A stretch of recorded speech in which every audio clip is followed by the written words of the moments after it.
History میں پہلی بار کسی اسپیس کرافٹ نے سورج کے ایٹماسفیئر کے اندر داخل ہونے کی ہمت کی ہے۔ پارکر سولر پروب کا یہ کارنامہ ہسٹری میں ہمیشہ یاد رکھا جائے گا، کیونکہ اتنی زیادہ گرمائش نہ ہی کوئی میٹل برداشت کر سکتا ہے اور نہ ہی دنیا کا سخت ترین پتھر۔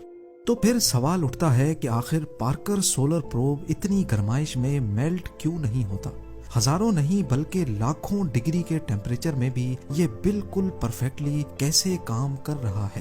زیم ٹی وی کی ویڈیوز میں ایک بار پھر سے خوش آمدید۔ ناظرین، 1900s کی شروعات میں سائنسدانوں نے سورج پر ریسرچ کے دوران ایک عجیب و غریب فینومنا نوٹس کیا۔ وہ سورج سے نکلنے والی لائٹ کی ویو لینتھ اور اس کے کلر سے سورج کی گرمائش کا اندازہ لگا رہے تھے۔ یہ کام زمین سے بیٹھ کر ہی اسپیکٹوگراف کی مدد سے کیا جا رہا تھا۔ آپ کو یہاں بتاتے چلیں کہ لائٹ کے کلر اور اس کی ویو لینتھ کا ڈائریکٹ کنیکشن اس کے ٹیمپریچر سے ہوتا ہے۔ جو نتیجہ سائنسدانوں کے سامنے آیا اس نے ایک ایسی مسٹری کھڑی کر دی جس کو آج تک سمجھا نہیں جا سکا۔ انہوں نے کیا دیکھا کہ سورج کی سطح یعنی اس کے سرفیس کا ٹیمپریچر تو 5500 ڈگری سیلسیس ہے، جبکہ اس کی سب سے آؤٹر ایٹماسفیرک لیئر کرونا کا ٹیمپریچر حیرت انگیز طور پہ 5 لاکھ ڈگری سیلسیس سے بھی زیادہ ہے، یعنی سورج کی سطح سے بھی کم از کم 100 ٹائمز زیادہ۔ یہ ایسا ہی ہے جیسے آگ سے دور جانے پر ہمیں زیادہ گرمائش محسوس ہو۔ یہ ایک بہت ہی انوکھا فینومنا ہے جس کو سمجھنے کے لیے سائنٹسٹ پچھلے 100 سالوں سے لگاتار کوششیں کر رہے ہیں۔ نارملی یہ لیئر سورج کی روشنی میں چھپی ہوتی ہے اور اس کو دیکھنا صرف سولر ایکلپس کے دوران پاسبل ہوتا ہے یا پھر کرونوگراف سن شیڈ کی مدد سے۔ 1958 میں ناسا کی اسٹیبلشمنٹ کے بعد کئی اسپیس مشنز کا آغاز ہوا۔ ایک کے بعد ایک سیٹلائٹس اور اسپیس کرافٹس نے پہلی بار اسپیس میں قدم رکھا، لیکن سورج کے اس انوکھے فینومنا کو سمجھنے کے لیے ضروری تھا کہ کوئی ایسا پروب بنایا جائے جو سورج کی کرونا لیئر میں جا کر جائزہ لے اور دیکھے کہ آخر وہاں ایسا کیا چل رہا ہے۔ وہ پروب 5 لاکھ ڈگری سیلسیس کی گرمائش میں بھی سورج سے نکلنے والی ریز پر اسٹڈی کر سکے، پر ظاہر ہے یہ کام اتنا آسان نہیں تھا، کیونکہ یہ اتنی گرمائش ہے جس کا اندازہ لگانا بھی کافی مشکل ہے۔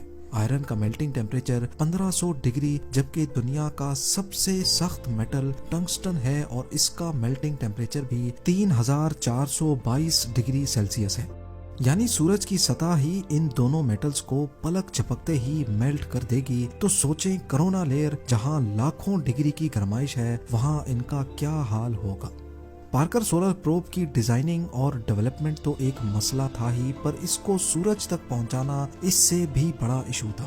جی ہاں، سورج جس نے ہمارے سولر سسٹم کے پلینٹس کو آپس میں بانڈ کر رکھا ہے، اس کے قریب جانا بہت ہی مشکل ہے۔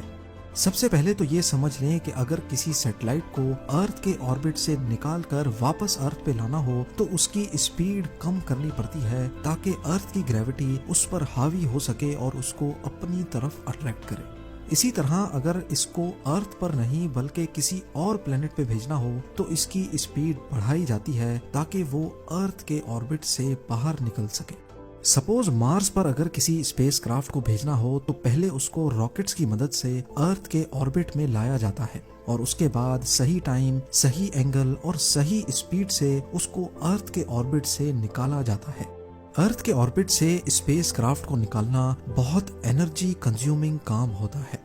راکٹ کی مدد سے وہ ارتھ کے آربٹ تک تو آ گیا، لیکن اب یہاں پر راکٹ نہیں ہوتے، لہٰذا اسپیس کرافٹ میں ہی لگے چھوٹے راکٹ کو استعمال کر کے اس کی اسپیڈ آہستہ آہستہ بڑھا کر اس کو آربٹ سے نکالا جاتا ہے۔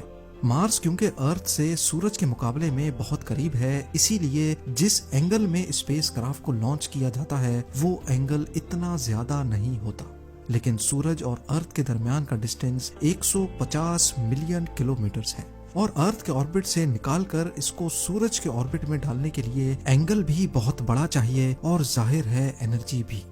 اتنی زیادہ انرجی اور پاور والا راکٹ آج تک نہیں بنایا گیا، لہٰذا ناسا کے ایکسپرٹس نے فیصلہ کیا کہ پارکر پروب کو سورج پر بھیجنے سے پہلے اس کو وینس بھیجا جائے گا۔ وینس ہمارے سولر سسٹم کا دوسرا پلینٹ ہے جس کی گریوٹی کو استعمال کر کے پارکر پروب کی اسپیڈ بڑھائی جا سکتی ہے، لیکن یہاں ایک مسئلہ تھا۔ مسئلہ یہ تھا کہ وینس ایک چھوٹا پلینٹ ہے اور اسی وجہ سے اس کی گریوٹی بھی کم ہے،